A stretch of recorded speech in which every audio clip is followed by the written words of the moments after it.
Well, my name is Fran Grunberg, and I am delighted to have you here tonight, and I welcome you to Langara and to the very first forum that Langara has hosted on ending child poverty now. I was very inspired to create this forum by Carrie Gelson, who is one of our panelists, and I will be introducing all of our panelists in a moment. But just so you know a little bit of the background and why we're here tonight having this forum, Carrie in late September or mid-September wrote a letter. She is a teacher, grade 2-3 teacher at Admiral Seymour School, a downtown East Side school. And Carrie and I knew each other because our program, the social service worker program at Langara, has placed students at Seymour for many years. So we have a very good relationship with the school. And when Carrie wrote this letter to the people of Vancouver, basically telling her story and her view of the situation amongst her class and amongst the children in that school. And she wrote in the letter, "Would you advocate for a child that is not your own?" And when I read that and when I heard it, I thought to myself, yes, I will do that, I can do that. And I became very passionate about this issue of ending child poverty. Carrie also organized the first forum. This is the second, and maybe there will be more. I think there will. The first forum was held at the Vancouver Public Library. Some of you may have been there. I see familiar faces. And a number of people, some of whom are speaking tonight, spoke on a panel at the Vancouver Public Library about these very issues. Carrie, Scott Vanderloo, who is a youth and family worker at McDonald's School, and Jamie Lee, who is a teacher at Thunderbird School, told their stories about teaching children who are living in poverty and the needs of those children. And for me, being a social worker, I've worked in child welfare, I've worked in child abuse, sexual abuse. I've been around for a long time. I started when I was very young. And some of my colleagues were there with me. What I felt they were describing is something new and much more serious than any of us had ever imagined in terms of the impact of poverty, the depth of poverty, the serious consequences of poverty that they were seeing every day in their schools. And it was at that, after that first forum that I came back to my colleagues and said, I think Langara should host a forum on ending child poverty now. And they said, yes, of course, we should, and we will. And from that day on, I immediately emailed the people that are here, whom I'm going to introduce you to. I would say every single person on this panel responded in a return email when I said, would you speak at a forum on ending child poverty? The answer was yes, yes, yes, and yes. And here they are, all busy people, and all just as passionate and committed as ever. I'm very gratified that they're here, and I will introduce you in one moment. I want to acknowledge that there were people here at Langara that really pitched in to make this happen. My department chair, Lynn Carter, my colleagues, Joe Rosen and Janet Douglas. The man who designed the poster, which is all over Langara, George Komnitsky, who is a senior graphic designer here. I I really have to thank him for the poster, and I drove him crazy with that poster. He produced just an amazing image for us, and I'm so thankful to him for that. We also have our communications person, Annie Mullins, who's been running around here like a deer, setting everything up.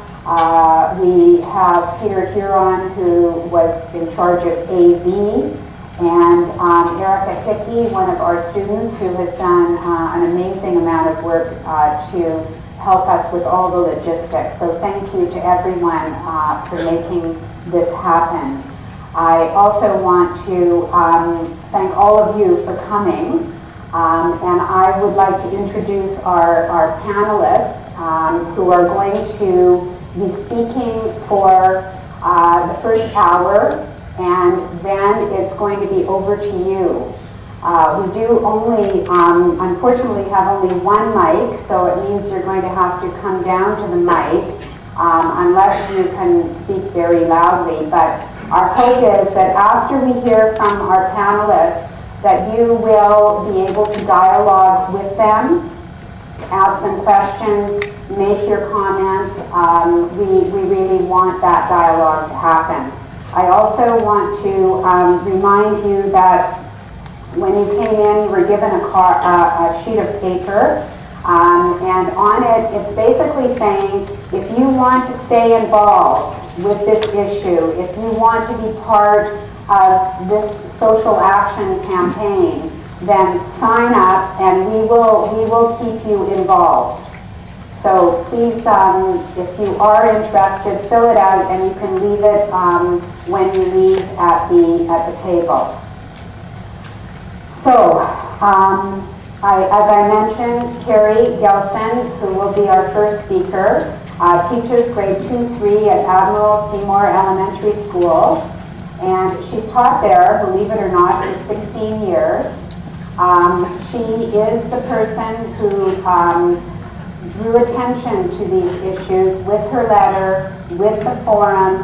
Her letter generated a tremendous amount of response from the community. I think Carrie will probably talk a bit about that. It was around Christmas time, and the school was literally inundated with people who brought boots and clothes and food and money and volunteer time. It was apparently just an amazing rally to action. And Carrie was, I think it's fair to say, overwhelmed by it in terms of the kindness and the caring.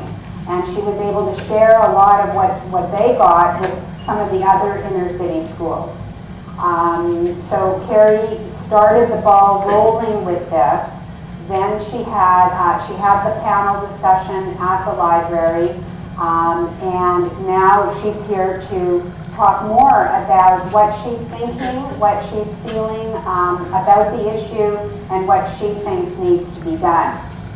Sitting next to her is a familiar face to many of you, Adrienne Montani. Adrienne is the provincial coordinator for First Call, BC Child and Youth Advocacy Coalition. Adrienne has served as the Child and Youth Advocate for the City of Vancouver and as the chairperson of the Vancouver School Board for 3 of her 6 years as an elected school trustee. For most of her life, she's worked in the nonprofit sector, the human services field, including as executive director of Surrey Delta Immigrant Services Society and the Big Sisters of BC Lower Mainland. And most of you will know that it's Adrienne who gets up and reads the report card on child poverty every year. And most recently, well, it's always on November 22nd, I think, 24th. And Adrienne will be talking to you about her, what's going on, statistically, what's going on with the report card. And it's not good. But we like Adrienne, so keep at it. Never get that. Next to her is Dr. Clyde Hertzman. Dr. Hertzman is Director of the Human Early Learning Partnership, otherwise known as HELP, Canada Research Chair in Population Health and Human Development, and Professor in the School of Population and Public Health at UBC. Nationally, Dr. Hertzman is a Fellow of the Experience-Based Brain and Biological Development Program and the Successful Societies Programs of the Canadian Institute for Advanced Research, which he is the chair. He is a Fellow of the Royal Society of Canada and the Canadian Academy of Health Sciences. He holds an honorary degree at the Institute for Child Health, University College, London. Dr. Hertzman has played a central role in creating a framework that links population health to human development, emphasizing the special role of early childhood development as a determinant of health. His research has contributed to international, national, provincial, and community initiatives for healthy child development. And Dr. Hertzman is the recipient of the Canadian Institutes of Health Research 2010 Canada's Health Researcher of the Year and the Canadian Institute of Child Health 2010 National Child Day Award.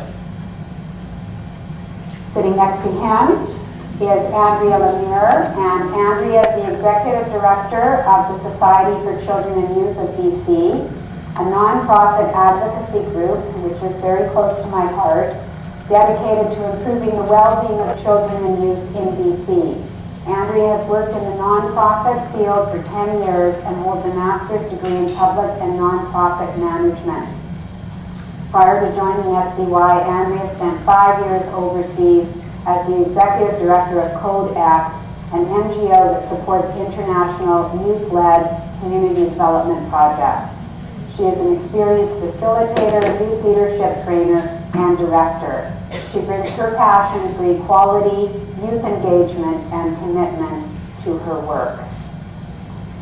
Sitting next to Andrea is Jamie Lee, and Jamie is a person who was born and raised in East Vancouver.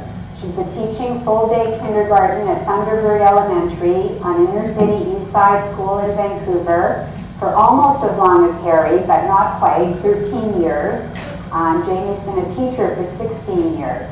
She's on the Anti-Poverty Committee in her school district, and she's also a board member with CLIF, many of whom the members of CLIF are here tonight, which stands for Contributing to Lives of Inner City Kids, so that she can help to make a bigger difference in the lives of inner city children and youth.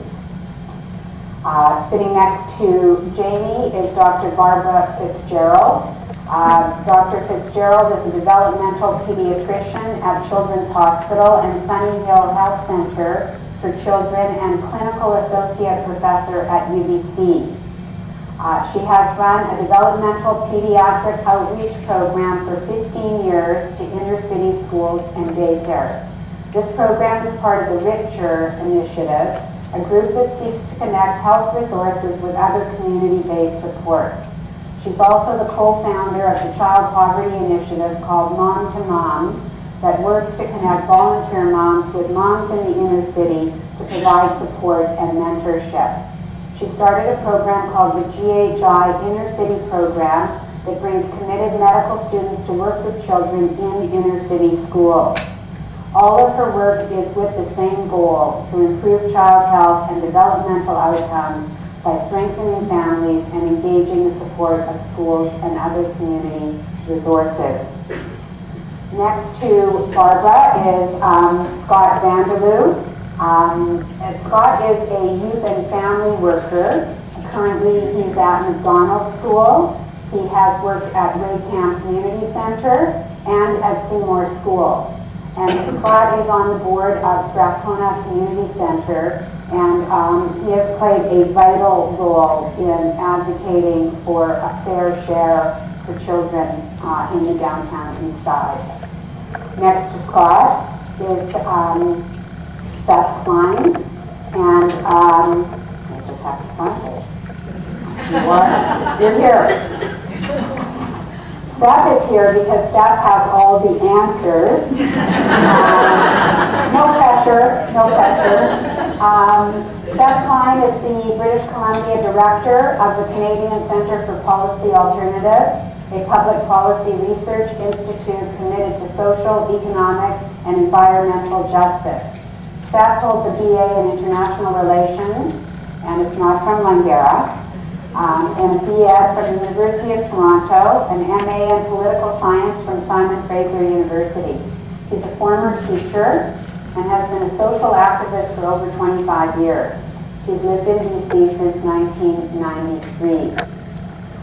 Seth was hired to open the CCPA's BC office in 1996, and under his direction, the CCPA BC office has grown to 14 employees, approximately 4,000 members, and publishes regular research reports on topics such as taxes, minimum wages, poverty and inequality, resource and environmental policy, climate justice, healthcare, public education, globalization, and the BC economy. And then I'm going to skip to the best part. Seth has been listed by Vancouver Magazine as one of the 50 most powerful people in the city. Just so you know. By Homemakers Magazine. Among the 60 men we love. He doesn't know how he ended up on either list, but he humbly accepts the latter. And actually, on this white paper, we could all vote at the end as to whether he deserves it. So, please join me in welcoming our panel.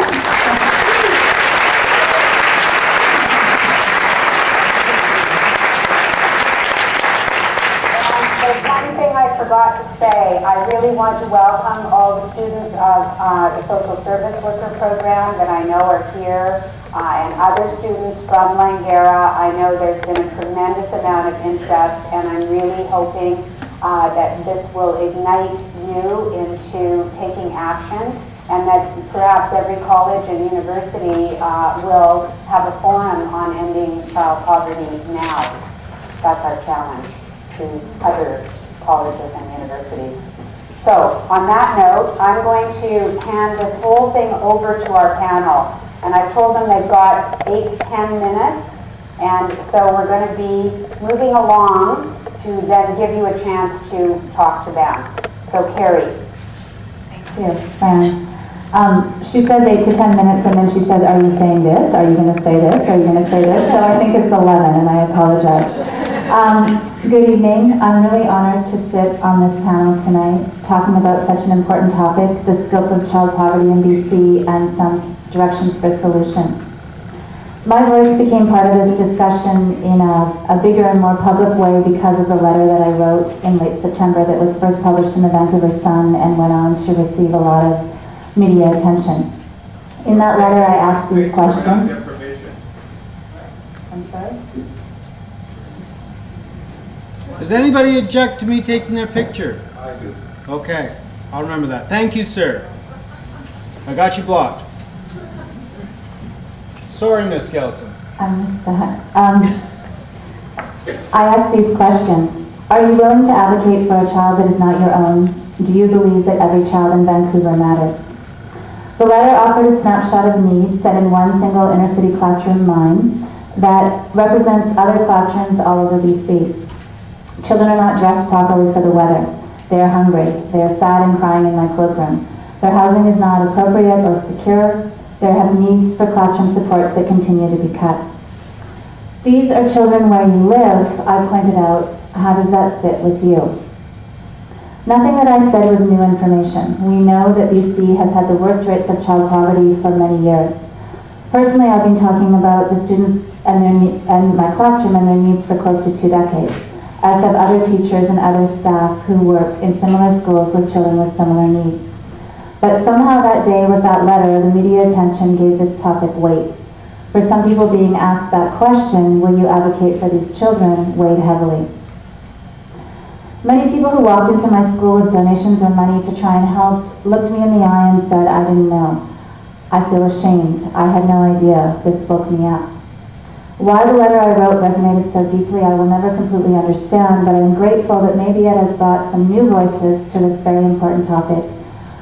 And more importantly, perhaps we have some new people listening and wanting to be part of the solutions and much needed change. So I thank each of you for attending tonight. My experience in the last 4 months has taught me a lot, and I continue to learn. It affirms my belief that we need to individually and collectively speak up, speak out, and speak loud. Quiet gets us nowhere. As a society, as individuals, as school boards, as government agencies and ministries, as government itself, we are not doing nearly a good enough job for children who live in poverty. Definitely there are things that are being put into place in some areas, like hot lunch programs, that do make important difference, but it's not enough. Children have rights that we are not addressing. This is the truth. It's the truth in my school every day.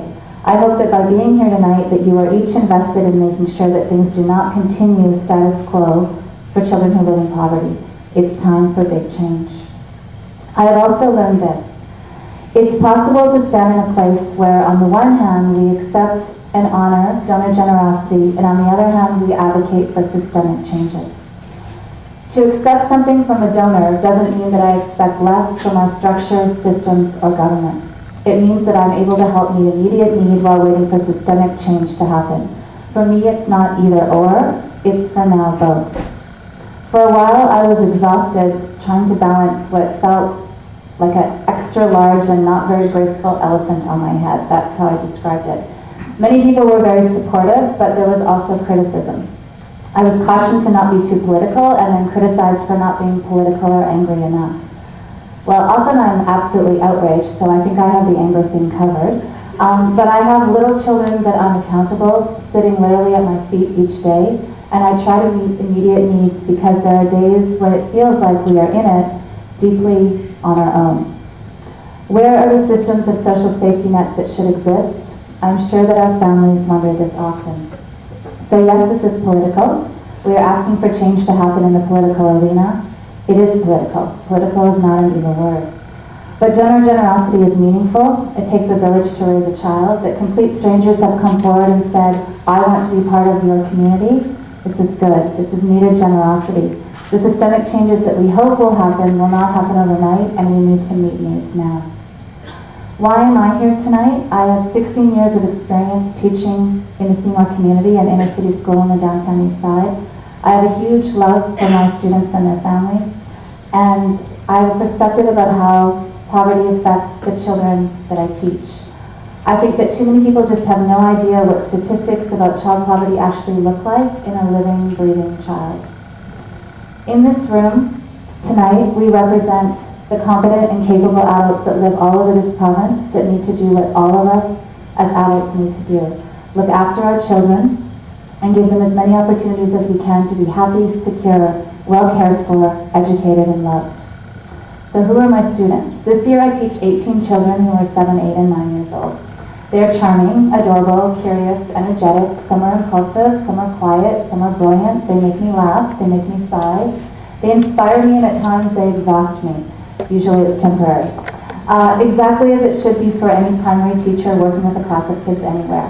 But because I teach in the inner city, because the majority of my students live in poverty, my students also never let me let go of a sense of urgency to meet needs of theirs that they shouldn't have as children. While I would never say that poverty defines my students, I will say that it impacts them. It impacts them in ways that worry me, that upset me, and that make me angry. We have many wonderful moments of learning, joy, and success in our classrooms.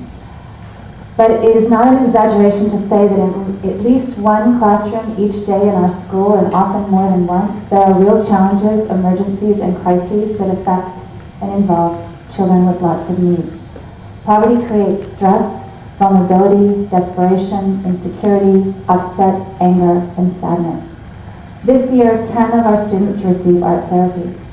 The wonderful thing about that is for this year, thanks to donor generosity, we have a lot of art therapy to go around. But we referred 10 out of 18 students for art therapy because they needed it. There's a lot of social emotional need. There's crying, shutting down, acting out. Some children arrive at school angry and upset. Some come late, tired, and hungry. We try to find moments of one-to-one time to settle them into a day of learning. I have children who go into the cloakroom, sit under a jacket and cry. Children who shut down and become unresponsive. Children who lash out at others over what seems the smallest thing. It's hard to tone down emotions that are so raw and sit comfortably in a classroom ready to learn. We need to always monitor, keep watch, be aware so that we can respond as needed. The first day after Christmas break, I had 4 students that didn't speak to me until noon. I think in some way they felt that I had abandoned them over the 3 weeks that we had off. Could they articulate that? No, and maybe I'm wrong. But I have kids that need to ease back in and reconnect. Relationships where we work are everything. And difficult when children can't always trust that adults are going to be predictable, reliable, create safety and care for them. Sometimes kids scream at me, "I hate you," and moments later that same child might literally throw herself at me needing a hug. I teach some days with a crying child in my lap. I give directions to my class around the corner while I comfort a wailing child who's crying in my now infamous cloakroom. My class fully knows what to do in a code purple situation. This is when we evacuate the room because a child is having an episode where they're screaming and throwing things in an unsafe environment for everyone. I know many teachers who have no idea what a code purple is. We do. We don't need to have drills. We get enough practice with the real thing to fully know what to do. We remove all of the students from the room, and other adults, pulled from other places, come in to help de-escalate the child. Once, my teaching partner and I were trapped with our class across the hall for 25 minutes while the child de-escalated. We couldn't go outside because it was cold and all of the coats were in our cloakroom. We tried playing Simon Says and guessing games and reading a story, and the screaming continued. One child crawled into my lap, another put her hands over her ears and rocked back and forth. It wasn't okay. It wasn't okay that we all had to go through that, but it wasn't okay that one of us was in such a place of pain. We don't judge these children. We constantly seek out support, and too often they just aren't there. In these type of emergencies, our staff are superheroes. We leap into action. We're fast, protective, careful, respectful. We make things safe. Often I'm in utter awe of the people that I work with. Just after school on any given day, there are a few of us standing in the hall debriefing and regrouping. We're not expressing our frustrations over students. Often we're celebrating progress and sharing beautiful little moments. But we're worried. One teacher said the other day, "I ask myself every day, am I doing enough to maybe be that difference? Because I look around at a system that is failing this child. Housing is failing him.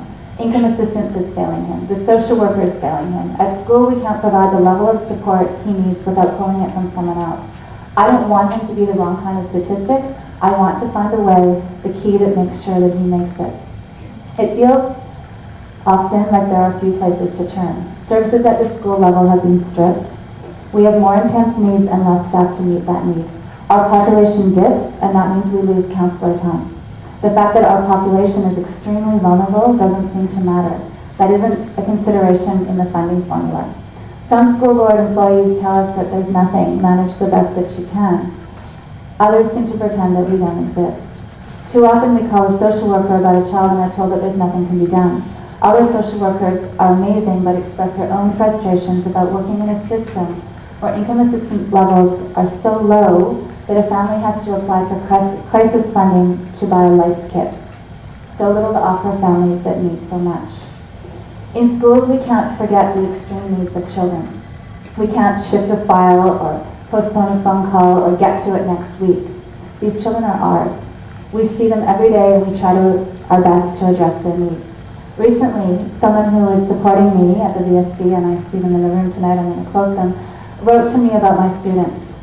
"It was abundantly clear at the meeting that the needs of students in your classroom are beyond what any classroom teacher alone can address. Yet, when there's nobody to turn to, or when people act only when I feel like I need to throw a fit or make repeated calls or complain to supervisors, I am one classroom teacher alone." And yes, this amount of social emotional need is a direct result of poverty. Many children come from homes with huge amounts of stressors. There's infestations of cockroaches and bedbugs that affect sleep and health and happiness. There's worries about mommy or daddy working, about affording food and needed clothing.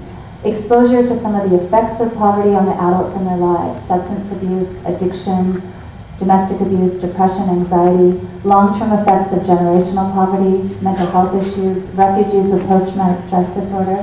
Some of this is not characteristic only of poor homes, but it's overrepresented in these homes. And the ability to deal with it is an issue of access to resources. So yes, this is an issue of poverty. So what do we need? We need services in our schools to deal with the upset that expresses itself at school. We need place-based services to meet needs our children and families have.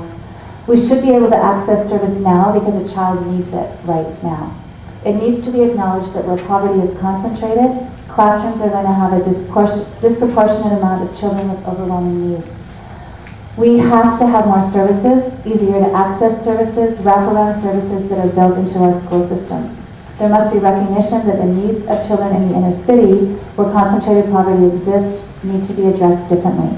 Schools are such an obvious place for these services to be located. These children deserve it. I've said it before, you don't get a second chance to provide early intervention. Tonight I focused a lot on the social emotional needs of my students because lately this feels like my battle. Other days it's hunger or clothing or something else. Some days I'm worried about parents who are distraught, overwhelmed, and even suicidal. I could talk and talk all night. And remember that I am one teacher with one classroom full of kids. How many classrooms like mine exist all over this province? How many children affected by poverty attend schools where there's no recognition of additional needs? These are questions that we all need to consider. Kids in poverty have lots of needs. The biggest one is not to be poor. We know that addressing the rates of poverty and the roots of poverty are the big issues, but some other stopgap things make a difference in the meantime. Feeding kids, taking care of their physical and emotional health, addressing literacy rates and access to books. You're writing your many articulate suggestions for directions of solutions tonight, so my suggestions quickly. If you have money, contribute to a school and ask your funds to be directed towards food programs, healthy snacks, fund a classroom library, contribute to a fund that hires therapists, buy books for children to own, books in hand and in home. Research supports the difference it makes. If you have time, volunteer. Become a one-to-one reader, become a mentor to the Big Brother in-school mentoring program. These things make a difference every day to our students. If you have voice, be articulate, be passionate, talk to people, share what you learned tonight. Write letters to your MLA, write to our premier, express your concern and be specific. Explain that you expect solutions. Write letters to your school trustees, to your superintendents, and ask them how they are recognizing that inner city schools have different and unique needs. Ask if they're talking to school staffs and getting input. Ask. If you have anger and outrage, keep listening carefully tonight and make some decisions about what you learn, what speaks to you, and what you're going to do about it. Be responsible for the children of this province. Advocate for all of them. Make sure those that have the power to do something are actually doing it. Our children matter. It's their right to not live in poverty. Thank you.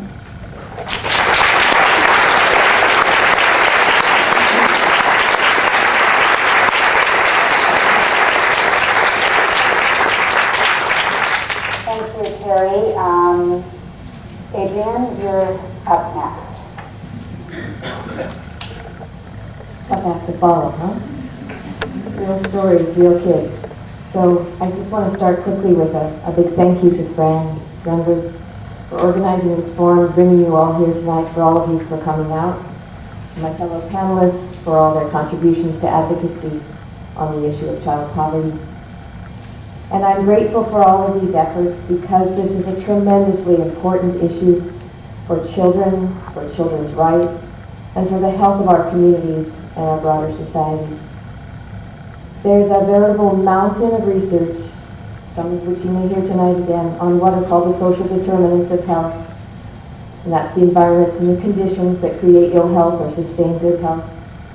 For children, poverty is identified as about the most powerful determinant affecting their health, their lifelong health. And I think you'll hear some more evidence of that from Clyde and others tonight. The research evidence on the consequences of inequality, one of which is child and family poverty, is also mounting. And that evidence points to a host of individual and social ills that affect everyone in more unequal societies. And that across the board, more unequal societies have greater levels of violence, incarceration, mental health problems, addictions, teen pregnancies, you name it. Inequality is toxic.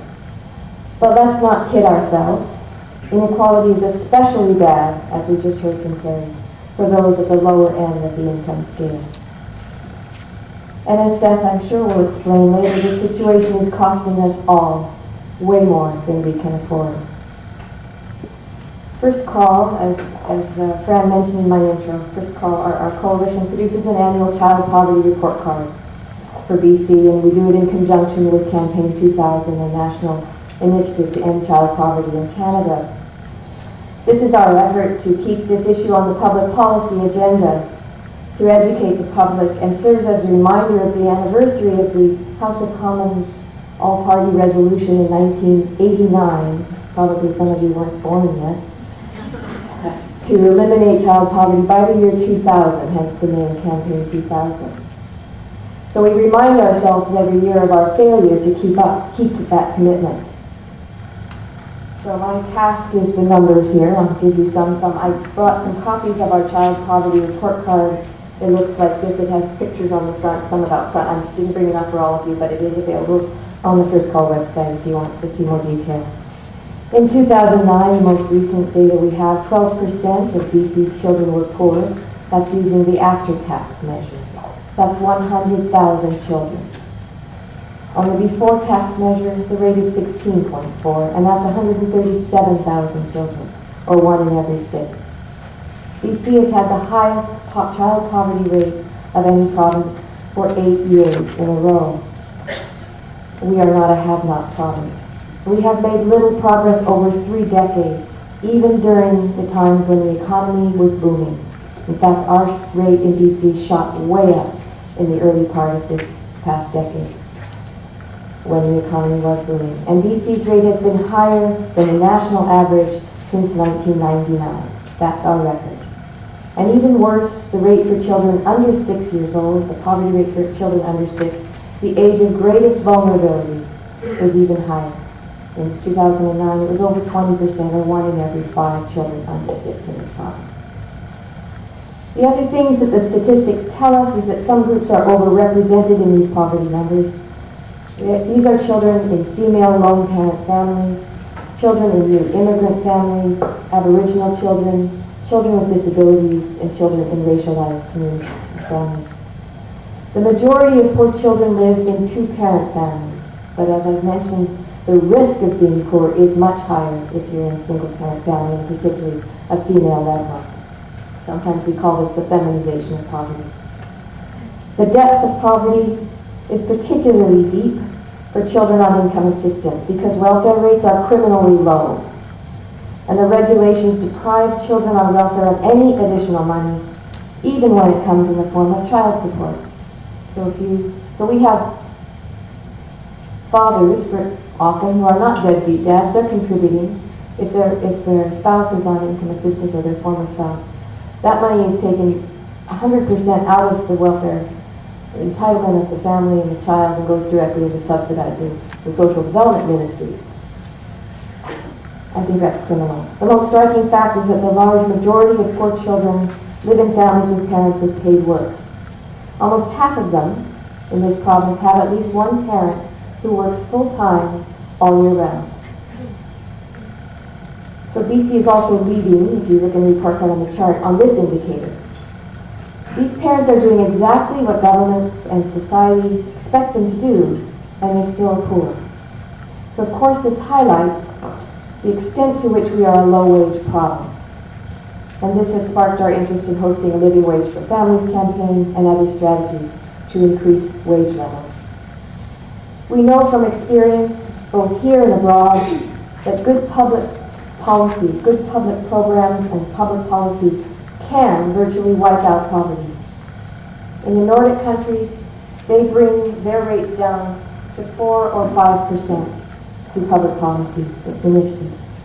In Canada, we have the example of the way public policy was used to dramatically reduce poverty rates among seniors through public pensions and Medicare. In the report card, we make a list of proposals to the federal and provincial governments for policy reforms and social investments that, if taken together, would achieve for children what was achieved for seniors. They range from better income supports for those who can't work or are out of work, to put in place a universal publicly funded quality child care system, from reducing the exorbitant costs of post-secondary education to instituting a universal prescription drug and dental plan, from reversing the practice of contracting out government services to low-wage employers, to making income tax and government service fees more progressive and fair for middle and low-income earners, and so on. Just the range of suggestions we make in the report card. What we are lacking here is the political will to act by successive governments. The federal government is a major laggard on this issue. In recent years, other provinces have developed provincial poverty reduction plans. BC is one of the last holdouts to take this step. In response to this year's report card, when we published it, we have an announcement from the provincial government that they will be developing regional poverty reduction plans because one size doesn't fit all. And while we are trying to keep an open mind as we see what is delivered under these proposals, this approach begs the question of legislative reform that is needed and policy failures that are creating and sustaining high poverty levels among children and, of course, among their families. And I'm referencing here welfare that traps people in poverty, minimum wage rates that were stuck for a decade and deprived people of income for a long time, contracting out good-paying jobs into low-paying jobs. Often that's government leadership on that. Child care policy that leaves families at the mercy of the market with no, in crisis paying the equivalent of a mortgage for child care. Housing affordability, discrimination against women in the workplace and against immigrants in the workplace, etc. There's a range of things that we are doing that create this situation. It is not the fault of the people.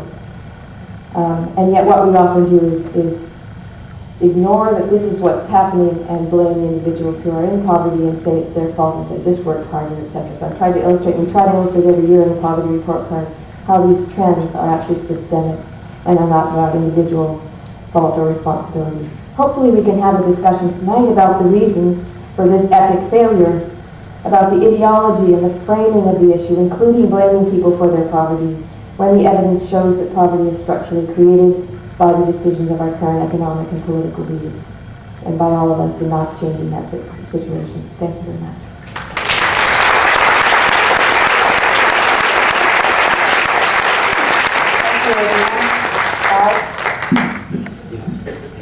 I'd just like to add my congratulations for organizing this panel as well. It's an amazing panel.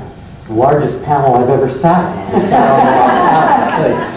in. Anyway, I know that it would be great to get to the discussion. So I think what I'm going to do is to try to take about 5 minutes to make about 5 points. Because there's a range of expertise around the table, I think I can just stick to what I know best, which has got to do with the issues that impact the early years, that is to say, before kids get to school. So the first point I want to make is, for those of you who know and for those of you who don't, we've been working in partnership with the kindergarten teachers in British Columbia for the last 10 years to monitor the state of children's development when they reach school age. So the kindergarten teachers give us information on the kids' physical development, including things like, do they come to school hungry and tired and things like that, their social and emotional development, and their language and cognitive development. And as a result of that collaboration, we've covered the province 4 complete times. So 40 to 45,000 kids entering kindergarten each year, and over the last 10 years we've done the province 4 times. So we have data now on about 180,000 children going into school, and the state of their development then reflecting the early years. And the way we do it is we take the information, we organize it according to the neighborhood of residents where they live, or in the rural areas according to the small towns. So we have the province divided up into about 460 neighborhoods. When we first started doing this 10 or 11 years ago, we got a huge shock. What we were expecting was that there would be social inequality in how kids were developing. We expected that. We expected that there would be at least a 2- or 3-fold difference in the fraction of kids who were starting school vulnerable, as we say, or behind where we'd like them to be in either their physical or their social, emotional, or their language and cognitive development. But there was no 2 or 3-fold difference. The difference instead was 15 to 20-fold. That is to say, and this has happened every time out, 4 waves of data, in the lowest vulnerability neighborhoods in the province, between 3, 4, 5, 6% of the kids are behind where we'd like them to be. And then it goes up and up and up and up to when you get to the other end, it's running 55 to 70% of the kids. 55 to 70% in this province, in this day and age, including quite often places like the Strathcona neighborhood, for instance, but there are a range around the province where that occurs. And so we've got used to the idea that at a time when you look at the difference in, say, low birth weight rates by neighborhood, and there might be a 2-fold difference at the time of birth. Between birth and 5 years, a 2-fold inequality has turned into a 15 to 20-fold inequality. And the principal driver of that, the strongest predictor, if you want to get into the statistical side, is in fact the family, social, and economic circumstances, driven predominantly by income characteristics, as it turns out. So that's the numero uno thing, right? So there are no neighborhoods in this province with 45, 55, 65% of the kids who are vulnerable going to school in affluent neighborhoods. And there are no neighborhoods with 5, 10, or 12% vulnerability in poor communities, right? There's lots of mixing, but fundamentally about half of the neighborhood to neighborhood variation on each of the waves of the data that we see is explained in a statistical sense according to those family socioeconomic characteristics. So it is the big driver. The other thing that's been true is that as you look at the 4 waves of data that we've collected over the last 10 years, in an era in which we've had universal access to the rhetoric of the importance of the early years, and I'm a principal service provider of rhetoric in that regard, the vulnerability rates have been going slowly but steadily upwards in the province, not downwards. There are some places that they've gone down, a lot of places where they haven't moved at all, but more places have gone up than have gone down. The ones that have been going up outnumber the ones going down by about 3 to 1.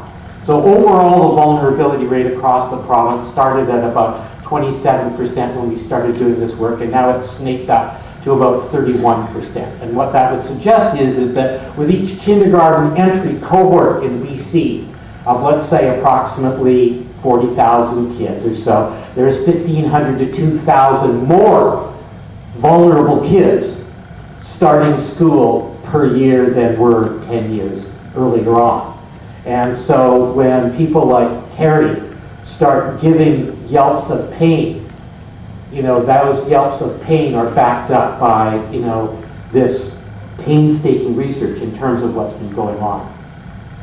When we first started seeing that, right, we started to think, boy, there's been all this activity of creating intersectoral coalitions to support early child development in the province, and, there's, small programs here, small programs there.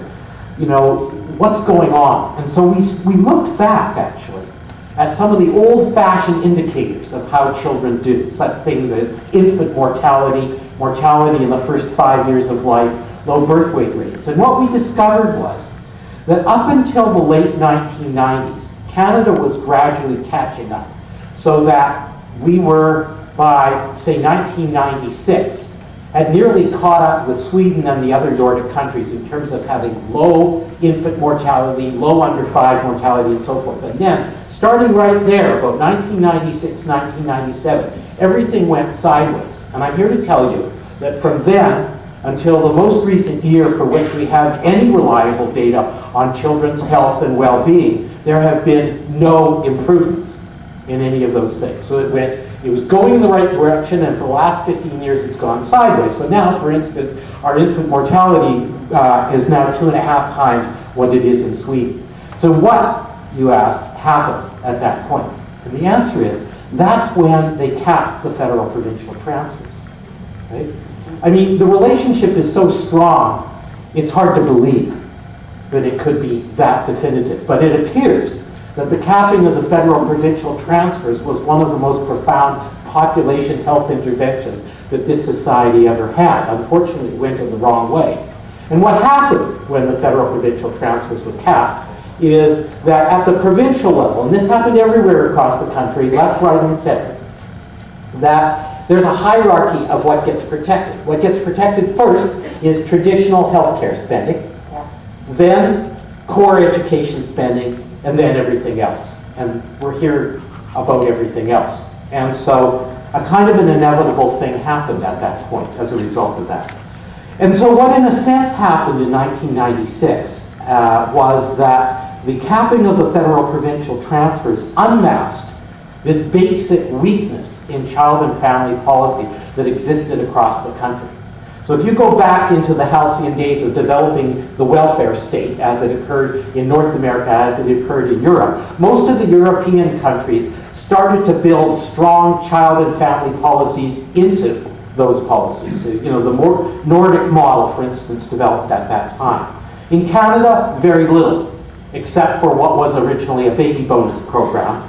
Beyond that, the work that had originally come out of the Royal Commission on the Status of Women, which talked about these kind of things, was ignored.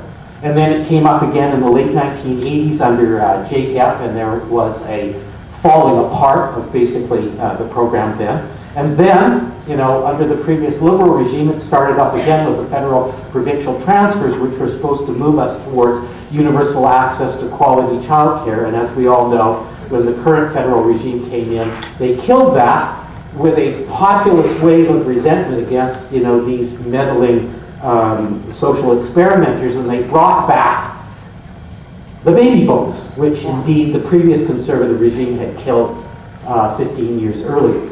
So the net, in terms of policies at the federal level, was zip. Now, having said that, we know that since 1996, one of the things that's been happening is that parents have been putting more and more time into the labor market to stay at the same place. That's basically what's been happening. So between 1996 and 2006, the average family has put 300 hours per year more into the labor market to stay at the same socioeconomic level. And in the United States, an economist at Cornell named Robert Frank did an analysis of this as well. And he talked about the fact that in 1970, a thing called the toil index in the US was at 41 hours. In other words, it took a family about 41 hours a week on average to meet its basic needs in the labor market. By 2005, that 41 hours had gone up to 100 hours. So from 41 to 100 between 1970 and 2005. And his interpretation of that is very interesting. What he basically says is that the whole thing seems to come down to the way in which income inequality has played out. The way income inequality has played out in the United States and in Canada has primarily been that those at the top 1, 2, 3% of the income distribution have taken off, right? And have separated themselves, like, you know, kind of like a space capsule from the rocket, right? From the rest of the population. And what have they done? By and large, they've invested that money in housing. And so as a result of that, they put stress on the next 20% of the population who want to live in the same kind of neighborhoods. So they spend more and more on housing, and then the next group spends more and more, and the next group spends more and more, right? So that's basically what's happened to that whole second income, plus those extra 20 hours of overtime, has been everybody, in a sense, trying to catch up with the perversion of the housing market brought about by the perversion of the income distribution. Having said all of that, the final thing I want to say is that when we think about addressing this issue of child and family poverty, we have to recognize the wisdom of the Nordics here. When they first started creating their policies there that end up with child and family poverty rates well below 5%, and particularly among single-parent families and so forth, it began with a perception about 50 or 60 years ago that if we relied on social assistance, we would never get there. That society was not really prepared to do anything more with direct social assistance than stop people from starving and freezing to death. That in fact, the policies had to be policies that facilitated access to the labor market for all, and particularly for vulnerable single mothers. And so the set of policies that they developed, the flexible parental leave policies, the universal access to quality child care, and all of the other policies that they built up over time were designed to maximize the opportunity for people to balance work and family formation so that it would take the stress off the direct social assistance model. And having said that then, you know, where we are right now in Canada is we're 1% of GDP short in terms of our investment on families in the early years. And if we were to invest 1% of our GDP on enhancing and making more flexible the early parental leave programs, the creating of universal access to quality care programs that would guarantee every child, you know, regardless of what their family economic background was, 25 to 30 hours a week or more of living at a decent standard, etc., we could make a big dent, you know. And as Adrian has pointed out, provinces like Quebec, even though they're poorer than us, have been trying to move in this way. And even if you're not a fan of tax rises and things like that, it would be fair to point out that 2/3 of that 1% across Canadian society could be funded by going to a national pharmacare program that did national purchasing and procurement. That would generate about 15 billion of the 20 or so billion dollars that we're short in terms of spending on the early years. With that, I'll stop talking. Thanks for listening.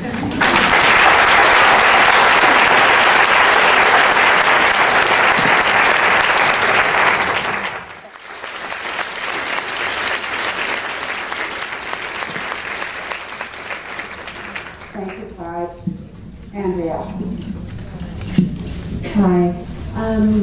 Also, I want to thank you, Fran, as I'm sure everyone does, for organizing this. And I also want to thank everyone for coming. It's great to see so many people here who are passionate and care about the children in our communities.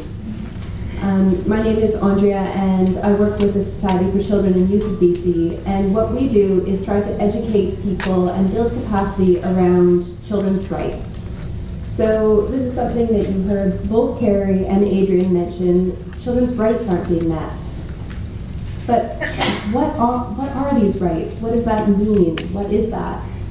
So I'm going to give you a bit of information about the United Nations Convention on the Rights of the Child. But I want to start, actually, by having you imagine what a world would look like if every decision that we made was in the best interest of children. What would that world look like?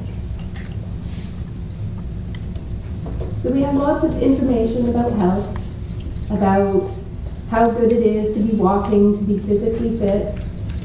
What would our transportation system look like? How different would that be? We've got lots of information we've heard today as well about the stress on parents, how much time they're having to put into the workforce just to make ends meet, just to pay for housing. The time that they don't have for their kids. Stresses that they take on, which make them less effective parents. So what would a workplace look like where decisions were made in a workplace with the best interest of children in mind? How would they be different? Decisions on the environment, city planning, it can go on and on and on. So the United Nations Convention on the Rights of the Child, this is an international law, and it recognizes that children are rights bearers. They're individuals, they are separate from their parents, and they have rights. And it also recognizes that childhood is very unique. You get one childhood, and as a child, you're in development. And these developments, as we've heard from Clive, they are extremely important, and they determine the rest of the life, where people can go in their lives. So childhood is very precious. And the United Nations Convention on the Rights of the Child enshrines this idea of development and best interest, that we need to make decisions with the best interest of the child in mind. The convention says that adults, all the adults in this room, all adults are duty bearers, and it's our responsibility to look after and uphold the rights of children, as they are not in a position to vote, they are not making the laws, they need us to uphold their rights. And it also says that the government is responsible for the same. They are responsible for educating the public that children have rights, and they are responsible for upholding children's rights. So Canada, as well as almost every other country in the world, has ratified the convention. Now, this convention is more widely ratified than any other UN convention. So that shows you that our love of children is universal. We all care and believe in the importance of children and valuing and taking care of them. And so BC and Canada have both ratified the convention. And by ratifying, what it means is that the governments have an official policy to recognize and implement children's rights. Okay, this is very important. This is what our government has promised. And this extends to our laws, and this extends to our policies. So the convention is a very useful advocacy tool. Knowing the convention, knowing what the different articles are, it's a great tool to advocate for children. But we're here talking about child poverty. So how does rights, children's rights, relate back to poverty? Well, all of those things that you think of as basic needs, what you would want for a child, they're described in the convention. The right to food, the right to shelter, the right to adequate health care. And it even talks about social, emotional, spiritual needs of the children. It's holistic. And it looks at the evolving capacities of the child, their ability to make decisions and participate in decisions that involve them. And it looks at the protection. So everything that you would think of that a child could need, it's in there. And I bet that there is not one thing in there that you could say, my children don't need this. The neighbor's children don't need this. It's not iPods. It's basic rights. So when we prioritize the best interests of the child, both the children and the families are naturally lifted out of poverty. And by having their rights met, these children have better outcomes. So we're here to know, what can we do? What changes can be made? And everyone's given a few examples, and I will give you my own. And those are to learn about children's rights. Talk about them, find out about them, share them, and see how you can uphold them. We have a campaign, a public awareness campaign on child rights. We've got posters outside that you can take if you want them. We have a website, everychild.ca, and there you can find tips about what you can do in your workplace, your home, different occupations, what you can do there. And you can reference the UNCRC. There's of course, the official government version, which is lots of tricky words, and there's a lovely child version, which states things a lot more simply and clear. And you can reference that when you're writing letters, when you're trying to take action, when you're questioning policy or practice. You can use that tool to advocate for changes and say, these are promises that have been made. These are things that we have agreed to. We need to do them. So I just want to close by saying that that idea that you pictured with that world or community where all of children's best interests were taken into account, their decisions, that world would not only be great for children, that world would be great for all of us.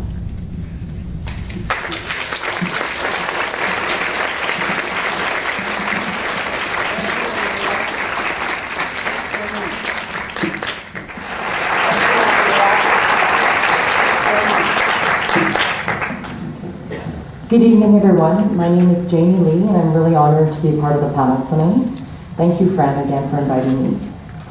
Just to tell you a little bit about myself, I was born and raised in East Vancouver. I went to Admiral Elementary, Templeton High School, and then UBC. I grew up in a low-income, working-poor family of 7 children. I know what it's like firsthand to live in poverty. I have clear memories of the challenges and stress in our family as my mother and grandmother struggled to raise the 7 of us on my mother's minimum wage salary as a seamstress making orange life jackets for a Mustang sewing company, while my dad only came home a few times a year from his job as a cook in Beaver Lodge, Alberta. What stands out the most for me when I was younger was all the times that I saw my mother crying. And I know it was because she was overwhelmed, exhausted, and struggling to feed and provide for our family. Although I was born in Vancouver, my parents and grandmother only spoke Cantonese. As a result, I was an ESL child and entered kindergarten without any English. And I remember being terrified and confused. But I had a wonderfully warm and friendly kindergarten teacher, Mrs. Kearney, who made me feel safe and loved. She helped me make the transition into my first school experience a positive one. I've been fortunate enough to have many other teachers who have helped to mentor me through my school experience. They have helped to inspire me to be the person and teacher that I am today. When we were in elementary school, my brothers, my sisters, and I were often teased and made fun of and called the orange people. This was because my mother would bring home orange fabric scraps from work, and she made all of our coats, jackets, school bags, and pencil cases from this material. However, we didn't let the insults bother us, and we were proud of our orange schoolwear. In fact, I still love the color orange today. You're in the right place. My parents could never afford for my siblings and I to join any other school programs or activities that cost money, and we certainly never had an opportunity to go on family vacations or even local trips. When I was in grade 8, my dad got sick and had to stop working. As a result, I had to find a job to help support my family, as did my other siblings. So at the age of 13, I lied about my age and started working at McDonald's, making $2.65 an hour. That was the minimum wage back then. I worked there from grade 8 to grade 12. As my family was still struggling, I had to take on a second job. So in grade 10, I started working at the Pacific Coliseum during Canucks games and concerts. And in the spring and summer, I worked at Playland. And I continued working at these 2 places through my university years to help pay for my schooling. Because I was born and raised in East Vancouver, I wanted to stay teaching in East Vancouver. I've been a teacher now for 16 years. I've taught for a year at Kingsford Smith, 3 years at Lord Nelson, and I've been at Thunderbird Elementary as a full-day kindergarten teacher for the past 13 years. I love being part of the Thunderbird community. We have an amazing and supportive principal, Henry Peters, and an incredibly collaborative and hardworking group of colleagues at my school who inspire me each day to do more. Like most teachers I know, they really give their heart and soul into trying to support the immense needs of the students and families in our community. More than half of our teaching staff has been at Thunderbird for over 10 years, and we stay at this school for many reasons. One reason is that we know we are really helping to make a positive difference in the lives of the students and families who need us the most. Over the years, we've been able to establish a real and meaningful connection with these families, and we have in turn gained their trust and support. Thunderbird Elementary is just a block in from Broadway and Rupert Street. It is located across from the largest social housing project in the province. The community is extremely diverse. This year, I have 11 different languages in my class.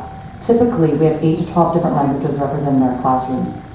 Thunderbird's student population is predominantly from immigrant families, refugee families, and single-parent families. On top of other challenges, many of the school's families are also on social assistance. There are a lot of working families as well, some with 2 or 3 jobs that I see working in local shops in our neighborhood. However, they are part of the working poor community, and many continue to struggle to support their families. As a teacher, I have the unique opportunity to see the effects of poverty in our children, as well as the negative effects of the lack of funding for our school system. We are all aware of these statistics. 1 in 5 children in Metro Vancouver lives in poverty. But poverty is not just an inner-city school issue. It is, however, more pronounced in those communities. There are families living in poverty all over the city, and they need our help. Every day I see children coming to our school hungry and tired. Most have not had breakfast because there's little or no food in their home. Many of the children arrive late to school because the parents work late into the evening or work graveyard shifts. But we do not judge. We do not get upset at the children or their parents for being late. Instead, we always make them feel welcome and celebrate when they do get to school. When they walk into our classroom, we always give them a big hug and tell them how happy we are that they're at school. We know there is a lot of stress, chaos, and dysfunction in many of the homes in our community. For most children, school is their safe haven, a place where they can play, learn, take risks, be kids, and have fun no matter what their family's economic situation.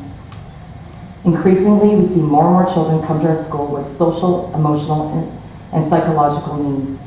This is not just an inner city issue. It is an issue in all neighborhoods where poverty exists.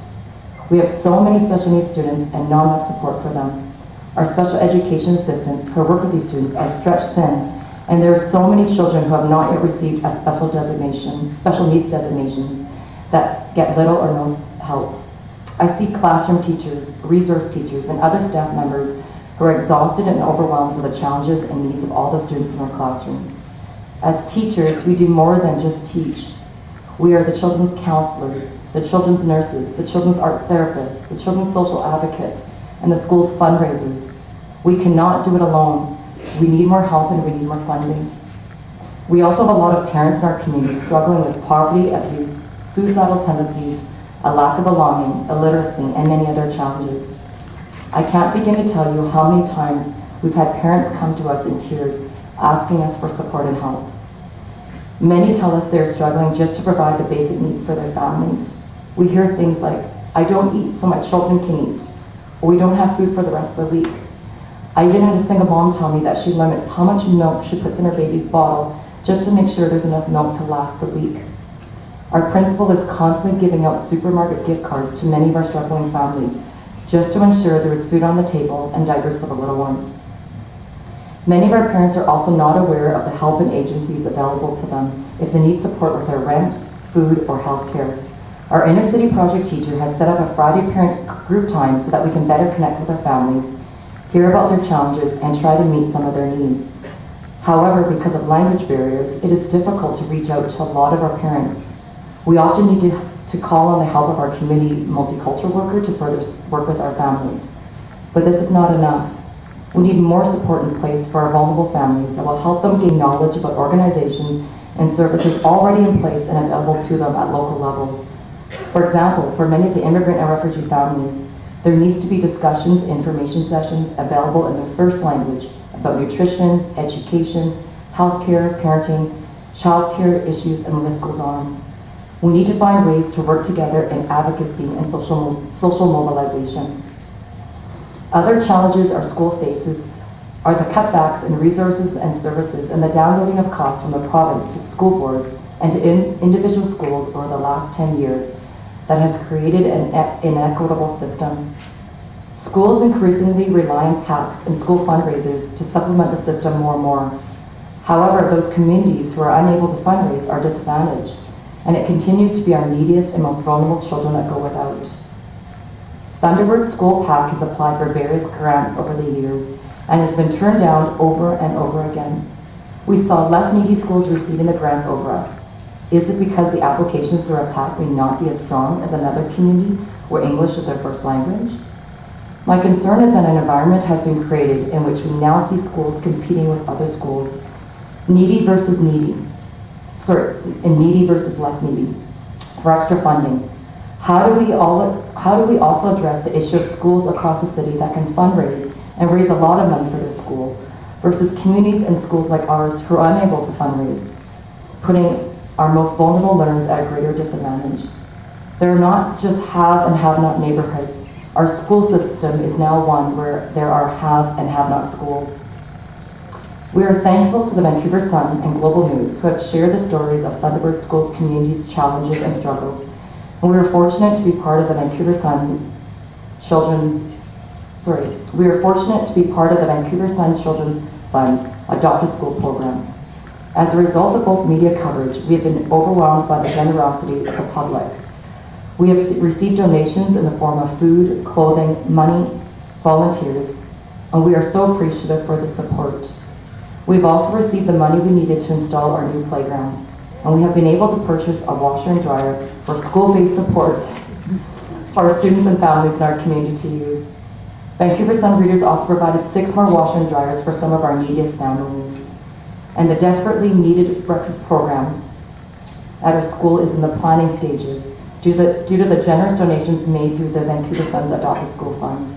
And we hope to have a breakfast program running this school year. Believe me, we are extremely grateful to the donations made to our school, and we have been able to share some of the tangible items we've received with other inner city schools. However, what about the other needy schools across the city and across our province who have not had an opportunity to share their stories and continue to go without? How do we create and provide more support for these families that are living in poverty?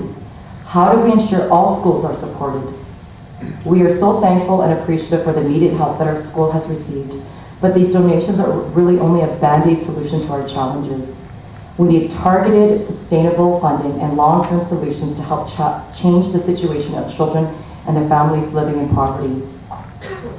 Our PAC has had the opportunity to meet with our MLA, Shane Simpson, who has attended several of our PAC meetings this year. Our parents have voiced their concerns and frustrations, and Mr. Simpson has been very supportive. One of our parents even asked him in her broken English, "Are we just supposed to wait for money to grow on trees? What can we do when our school can't fundraise and our children go without?" We need equality and justice where there's inequality for vulnerable communities. MLA Jenny Kwan has also been a tremendous advocate for our school and other inner city schools. She continues to advocate for sustained government funding for our school systems within the legislature and in the greater community, and we thank you. What can you do to help? I know it may sound simple, but one of the first things you can do is to write letters to our Premier demanding that our education system is properly funded and that this funding is increased and sustained. Over the last 10 years, our province has lost over 1,500 full-time learning specialist teaching positions. This includes library services, counseling, special education, English as a second language, and Aboriginal education. In that same letter, you can also demand the Premier's commitment to a poverty reduction strategy for our province with tangible targets and hard timelines. You as parents and the public have the strongest voice, and we desperately need your help to advocate for a properly funded education system and the need for a poverty reduction plan in British Columbia. You could also help support or join an organization aimed at helping the most vulnerable. I'm on the board of such an organization called CLIC, which stands for Contributing to Lives of Inner City Kids. CLIC is a non-profit, volunteer-run, registered charitable foundation that raises and directs funds right to programs and services that make a huge difference to inner city children and youth in Vancouver. So this is a very effective way of helping kids in need in our city. CLIC will once again organize Inner City Kids Week in Vancouver from May 14th to the 18th, and we encourage you to support the various activities planned for this week to support children living in poverty in our city. Please see the CLIC table outside for more information, or their website is www.clictokids.ca. That's CLIC2, so that's T-O, kids.ca. I'm also part of the Anti-Poverty Committee on VESTA, which is the Vancouver Elementary School Teachers Association. We are hosting an anti-poverty conference at Carleton Elementary on Friday, February 17th in Vancouver. Seth Klein will be our keynote speaker, and we'll also have an interactive panel in the morning with Adrian Montani and Trish Gardner from BC Poverty Reduction Coalition. There will also be workshops in the afternoon available focusing around issues on poverty, disability, and Aboriginal families. This is a free workshop for Vancouver and Surrey teachers. However, we do have limited space for parents and community members. If you're interested in attending, please come see me afterwards or check out the BCTF website at www.bctf.ca.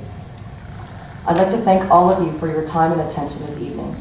It is clear we all need to advocate for a properly funded education system that will meet the needs of all of our children, and especially our most vulnerable learners. Collectively, we can help to make a positive difference, but we need a stronger voice and we need to demand for change. We desperately need your continued support to help those who have a difficult time advocating for themselves. Thank you.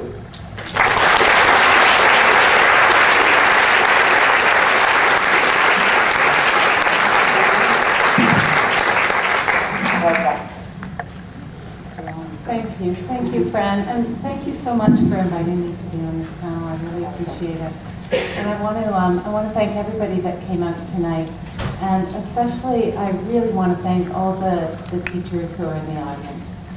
I'm a developmental pediatrician, and I have worked for the last 15 years in inner city schools.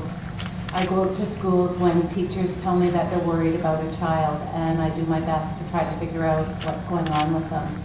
And I see what those teachers do day in, day out. And as people have said on the panel, they are nurses and parents and social workers and therapists, and they also teach. And to see them in the audience tonight, when I know what their days have been like, is just a testimony to how incredible they really are. So thank you to all the teachers.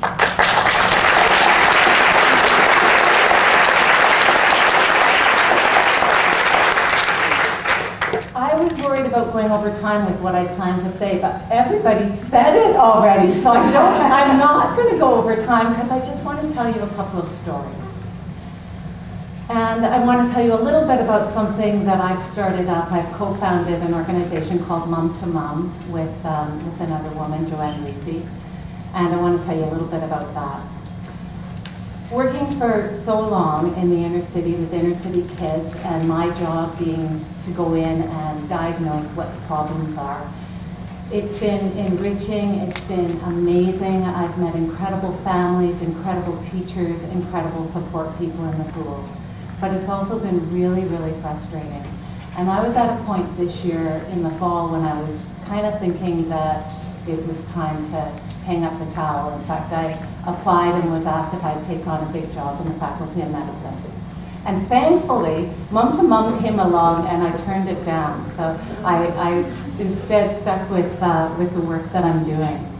But I want to tell you that I think that it's time in this city for us to be a little bolder.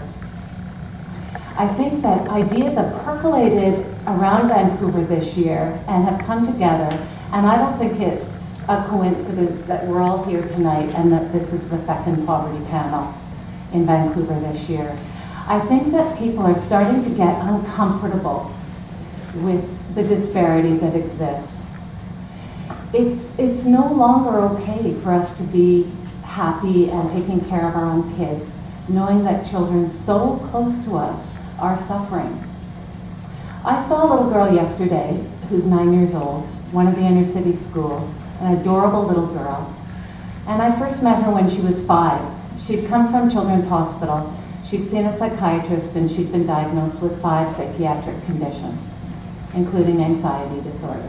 I asked her what she was scared of, and she pulled up her shirt, and you couldn't see her skin for all the bed bug bites. And she told me that there were cockroaches all over her house, and when her mother would turn the stove on, the cockroaches would drop from the hood of the stove into the soup. And sometimes her mom wouldn't fish them all out, and when she'd eat them, they'd crunch.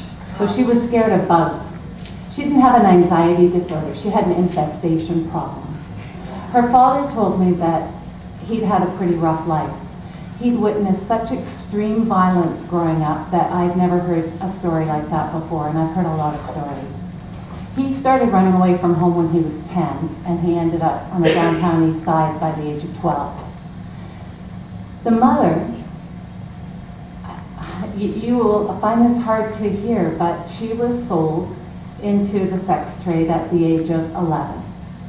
And she ran away, and she ended up on Vancouver's downtown east side by the age of 13.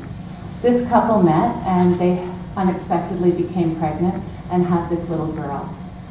And they've stuck together for 9 years, which is more than a lot of people have. And they're two of the most supportive people I've ever met of one another. The mother has a chronic health disability. She's in chronic pain and walks with a cane. She's only 25 years old. They live in BC housing, and it's not safe. And the dad told me that 2 years ago, he was taking the little girl to school, and he came out, and there was a drug addict high on drugs outside their apartment, and he exposed himself to the little girl. And so he started beating him up, which is what a lot of fathers would do. Someone called social services, and the child was placed in foster care because of his anger problems. I met with them yesterday, and the child's gradually being returned on a supervision order, and the social worker was there, and I said, so what are the things that they're not doing that you need them to do? And the social worker said, well, none. And I turned to the parents and I said, so I want to hear from you. can you afford fresh fruit and vegetables? I was about to lie and say yes. And I said, but before you answer, I want you to know that if you say yes, who has told me that they're able to buy for their child on social assistance? And he said, well, actually not, but sometimes I buy frozen ones. So here's a child who is the social, there's no way they can ever meet that expectation. I asked them if they knew how to cook, because I was thinking, gee, if you ran away from home when you're 11, you may not have learned a lot about home. And they ruefully acknowledged that they know how to do things. They'd been sent to a program by the social worker for how to cook. And the chef started with organic ingredients and $7 bottles of spices. And they knew that they were never be able to do that. The second criteria they weren't meeting was hygiene. And they stunk. The parents looked like they hadn't washed in a month. The little girl looked beautiful. She was dressed beautifully, she's clean, she's a lovely girl, and she's a smart little girl. And I turned to the parents and I said, and I'm honest with them because I've known them for a few years, and I said, so what about the hygiene thing? Because you guys don't look very clean to me. In fact, you look like you haven't been washed in about a month. What are the washing facilities at your place? Well, there's one washing machine for the entire housing project. And they've just cut back on the hours it's open, so it's not open on weekends anymore. And it's really hard to get a spot in line. And you only get 2 tokens a week anyways to use it. How are they supposed to do that? He is applying for a job next week. And I looked at him and I said, how are you going to apply for a job in filthy, dirty clothes, smelling like that? How is he ever going to get out of poverty? How can we imagine that this little girl is going to be anything different from her parents? If I had to bet money, I would say that she has a much higher chance of ending up as a prostitute in the downtown east side by the age of 14 than in going to high school. We're setting them up for this. This father told me that he would lie down in the street and die for his child. And I have no doubt that he would. These parents love this little girl to death, and we have put every barrier in their way to provide for her.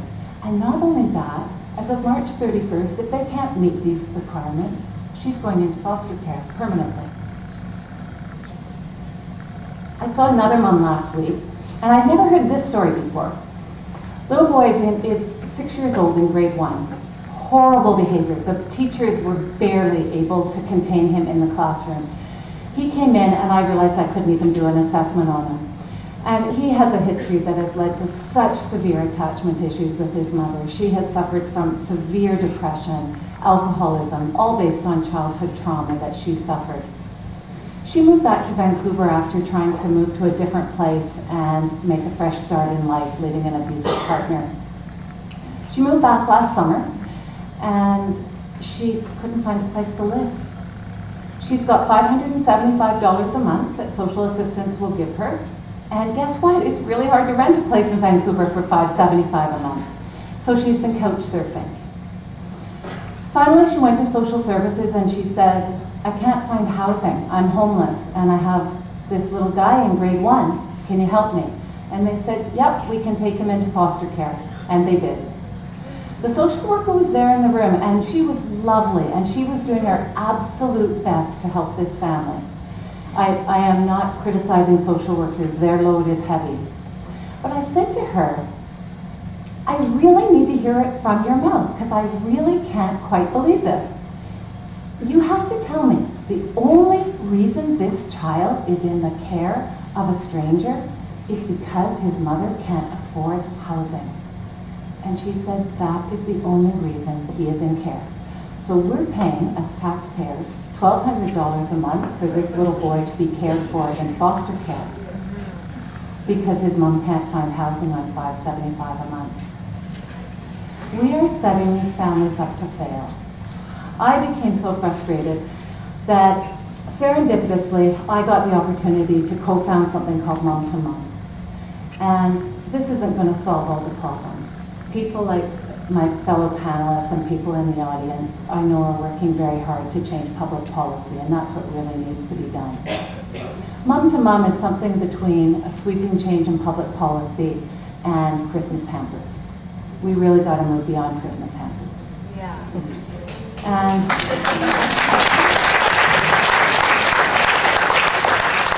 what we're doing with Mom to Mom is we are simply trying to pair up volunteers in the community with moms who need help.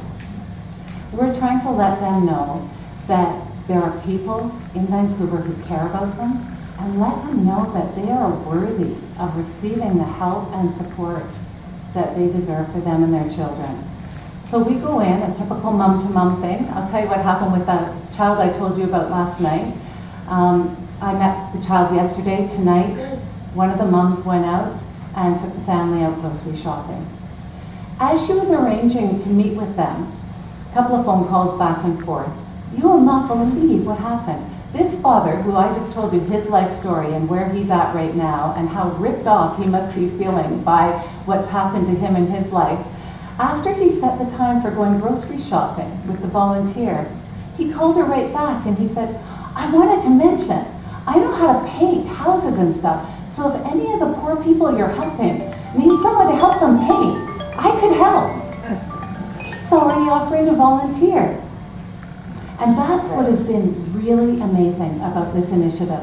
It has taken so little. We go out, we fill the cupboards with food, we get beds for their kids and a kitchen table because they can't do their homework that these guys are sending home with them without a kitchen table. And then we provide friendship and mentorship. Someone you can text, someone they can call, someone that they can just reach out to when they need to, and someone who's actually not paid to do it. Somebody who's doing it because they're like you, they care. And within 3 months, at one of our schools, a bunch of the teachers are here tonight from that school, their pack is now full because these moms are coming into the school for the first time. They feel worthy of participating in their child's education. A third of our moms have asked if we can help them get back to school. I am actually stunned by how little we have done and how great the results have been. So I think my final message to everybody is that I think we need to start being bolder. We need to start asking really tough questions of people who are providing services for our kids. And we need to start talking to our friends and families and stop being nice and polite Canadians.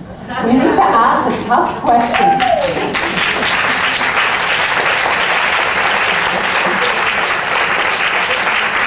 I put some flyers for Mom to Mom at the back there if you want more information. And thanks very much to all of you for coming in tonight.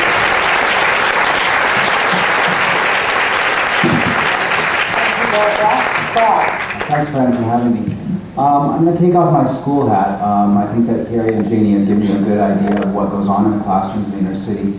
And those of you who've heard me speak before or talk to me know that I like to beat this drum that I'm going to talk about right now quite a bit. I've worked in the inner city for almost 16 years, started in Carrie Gelson's school in 1996. And I also have the privilege to live near Strathcona School, where I serve on the board of the community center. And one of the things I've noticed is that the kids at Strathcona and Seymour do a little bit better in a lot of areas than the kids at McDonald. I've worked at McDonald School, which is at Victoria and Hastings, and I couldn't figure this out for a while. And to be brief, what I finally figured out after years is that once school ends at McDonald, there's not a lot going on for those kids. We have some community school programs that are drastically underfunded. We have a very small, very, very needy after-school care program for our parents. And then 6 o'clock comes and that school and that site shuts down. And on Fridays at work, it's worse, it shuts down for the weekend. I've got kids in overcrowded houses and in housing who have nowhere to go on the weekends or evenings. I've got parents who don't have the same. That being said, just down the street we have Seymour Elementary, which leans heavily on Raycam Community Center. They work as partners as much as possible.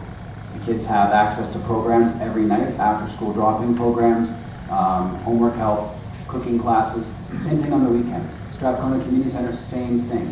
And what I really like to point out tonight, Carrie talked about some things that we can do to help, that you can do to volunteer or to add money to schools. But what I'd really like to point out is the struggles that a lot of our community partners are having. Just by the board at Strathcona Community Center, I've been privy to the knowledge that we are constantly looking for money. I'm not sure it's widely known, but the school board doesn't provide breakfast programs for inner city schools. That's funded by either private donors or by community centers that also rely on private donors. At Strathcona, we're lucky to have several donors, CIBC, Canada Place, that pay for our food programs, but it's not enough.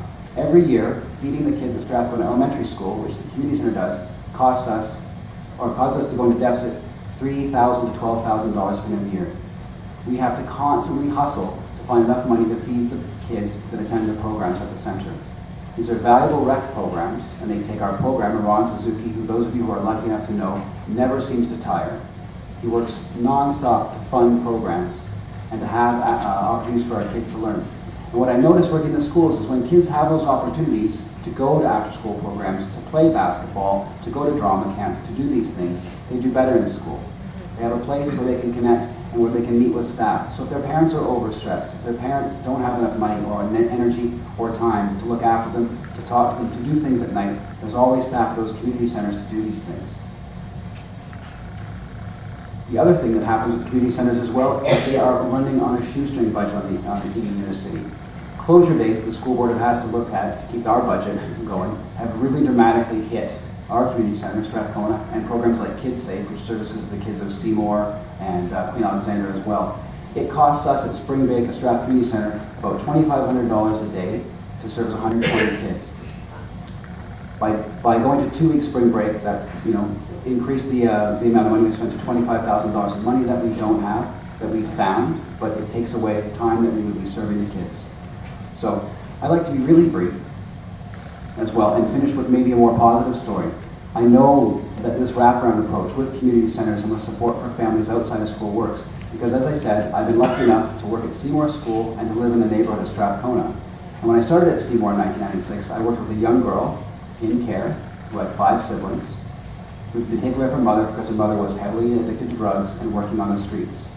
Since then, the kids attended Raycam, attended Seymour School, went to Britannia High School, and then just gradually with the service of Raycam and with organizations such as Sheway, they will get her life together to the point where she has all 5 of her kids back, the ones who aren't adults. And I was lucky enough to be able to enroll my daughter in kindergarten with her 5-year-old son. And I have to say, we hear a lot of negative stories, and they're out there, believe me. But I was never happier than when I took my daughter Esme to a friend's birthday party of this mom who I'd worked with her kids, who got herself together, and here I was, 8 years later, 12 years later, with my daughter leaving her at her house to come back 3 hours later. These things can work.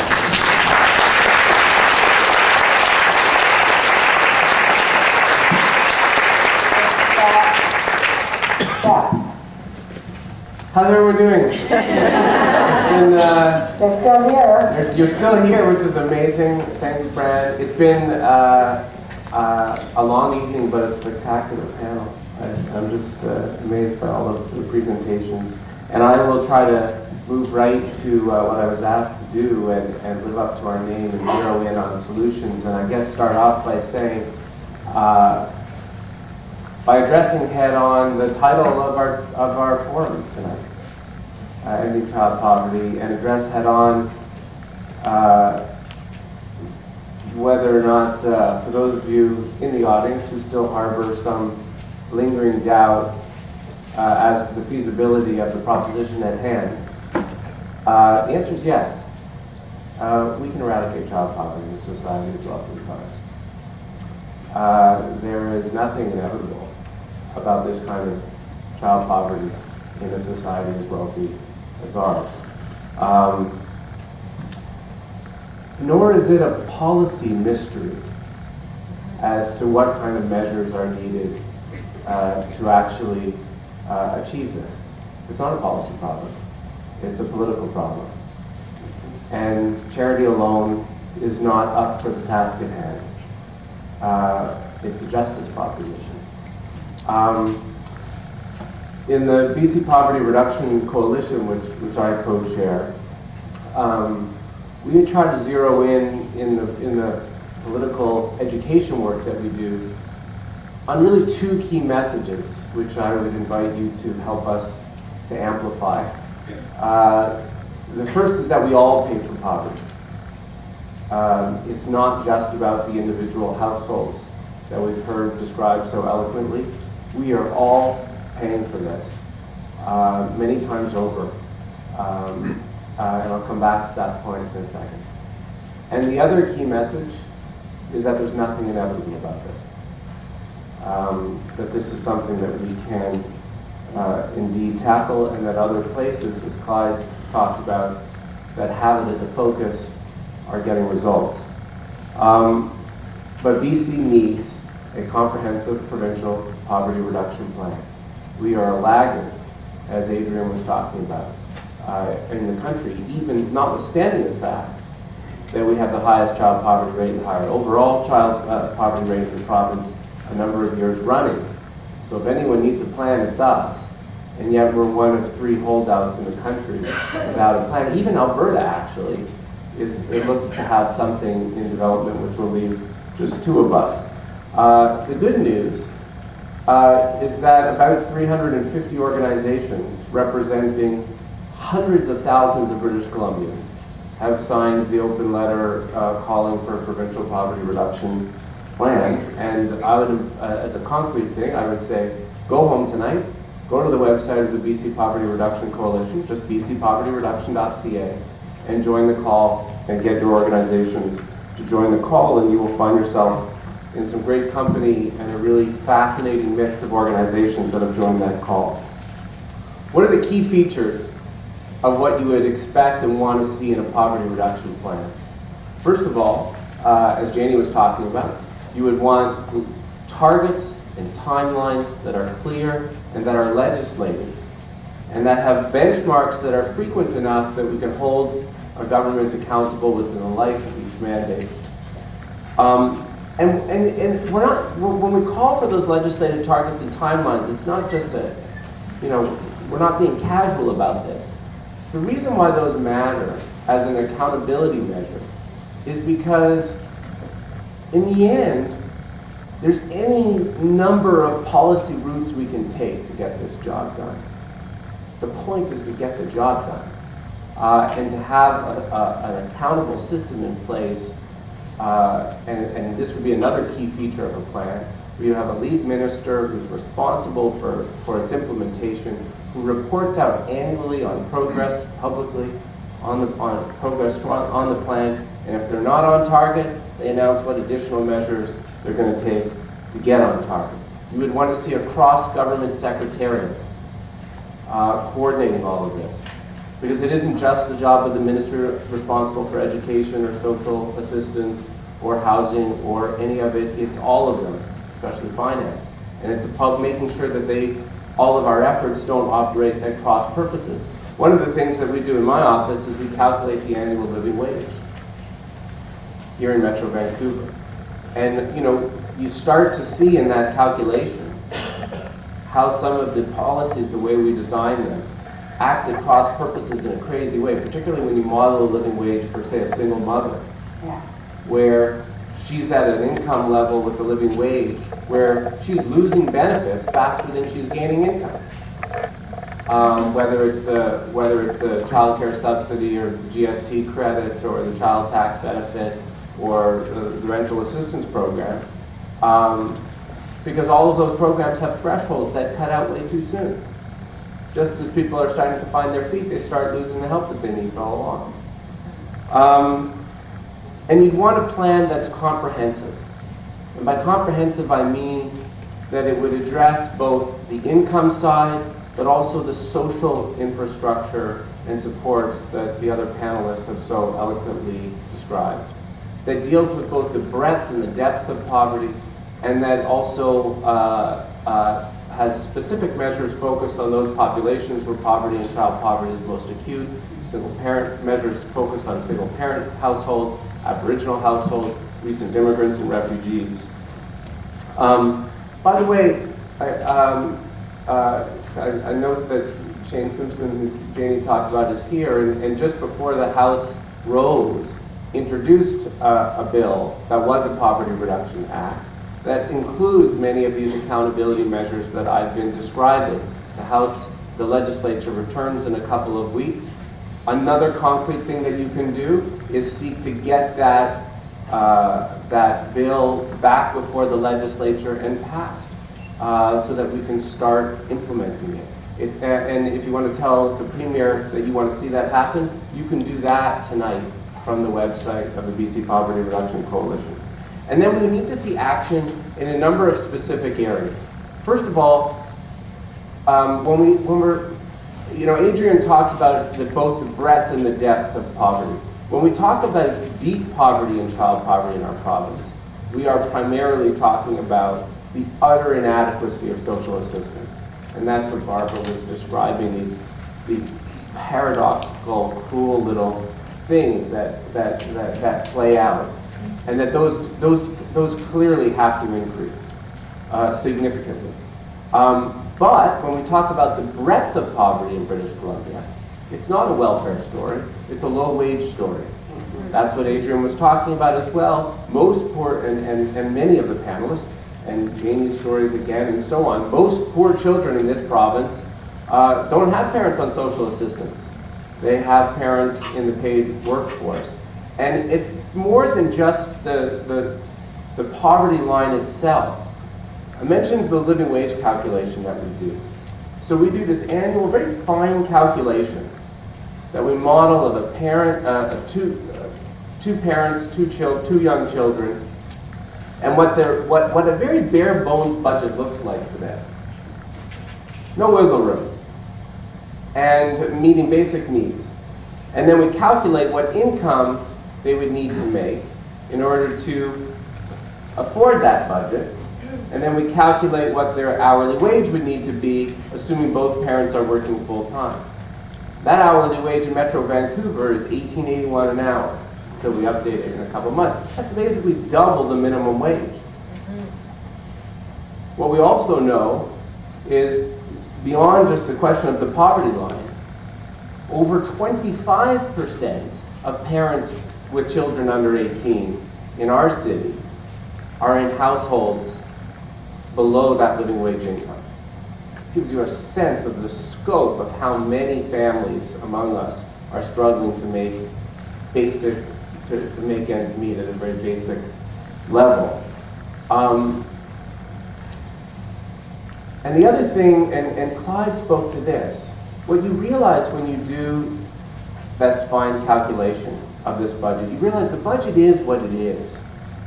And if you don't make that in an hourly wage, you make up for it in time. You do what Clyde was talking about, and you never see your kid, which is also played out in all of the stories that we've heard tonight. So, we need those welfare measures, but we also need increases in minimum wage, and we need the adoption of living wage policies. And that's not just about the province, that's about the school board itself becoming a living wage employer, that's about Langara College itself becoming a living wage employer, that's about all of us deciding to take this on and applying it to our direct staff and our contractors. But here's the other neat thing I love about the living wage calculation as a policy nerd, is this. We do this calculation and it captures the role of public programs and the role of the labor market and who does what heavy lifting to get the job done of eliminating child poverty. And you stand back and look at it and say, so one route is just get everyone at the living wage. In the absence of that, you look at it and you say, what are the key policy changes that would significantly make a difference to the material existence of these families? Well, what are the two most expensive items in the family budget? The first is housing, and the second is childcare. If we had an integrated early learning and childcare plan, like the one that's being advocated by the Coalition of Childcare Advocates and the Early Childhood Educators, that alone would substantially reduce, probably more than any other single policy measure, what we calculate the living wage to be. You're getting triple benefits from a measure like that. A, it's such a huge item in the family's budget, a young family. Two, it's a key issue around access to the labor market for those parents. And three, so many child care workers, if they have kids themselves, are below the poverty line. All of which are addressed in a plan like that. I'll finish with this. So you can endorse that plan too. Yes. And there's a link to that off the same website or theirs directly. On this question of inevitability and the wringing of hands as we try to figure out if we're really up to this task. We do a calculation that's of what we call the poverty gap. This is just on the income side alone, leaving aside all the other social supports that are needed. So which is to say, we ask the question of the numbers. How much money would it take so that everyone in this province who's below the poverty line had an income that reached the poverty line? Answer, about $2.4 billion, which is a lot of money, which is about 1.3% of provincial GDP, our income as a society. By what logic, in a society as wealthy as ours, with an annual gross domestic product of over $200 billion a year, says we can't close a poverty gap of 2.4? Eminently doable. The cost of poverty, on the other hand, as we calculated last summer in the work that Ivanova did, cost of poverty in our province, we estimate conservatively to be between $8 and $9 billion. The cost of fully implementing a poverty reduction plan, about 4, about half. This is just good policy. I'll leave it at that.